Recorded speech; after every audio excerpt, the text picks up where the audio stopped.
വളരെ കുറച്ച് നാളുകൾ കൊണ്ട് യൂട്യൂബിൽ വൈറലായി മാറിയ പ്രേക്ഷക ഹൃദയങ്ങളിൽ സ്ഥാനം പിടിച്ച ചോട്ടു എന്ന നായ്ക്കുട്ടി ഇനിയില്ല.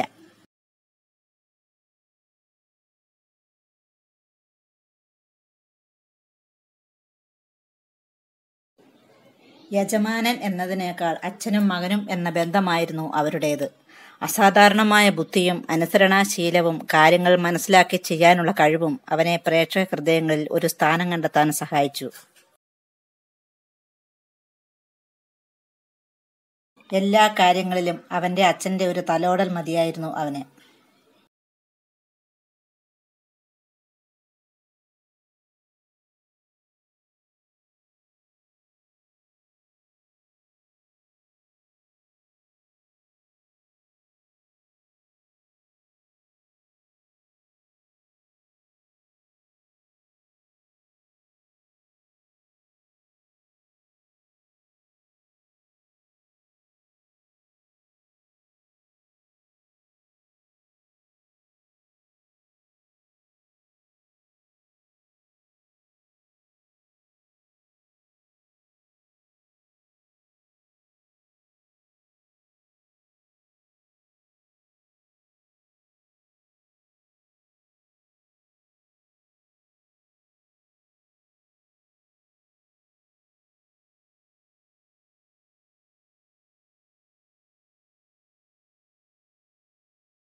സ്വതസിദ്ധമായ ശൈലി കൊണ്ട് ആകർഷണീയതയോടുകൂടി ജീവിച്ച ചോട്ടു ഇപ്പോൾ ഞങ്ങളും ആഗ്രഹിക്കുന്നു.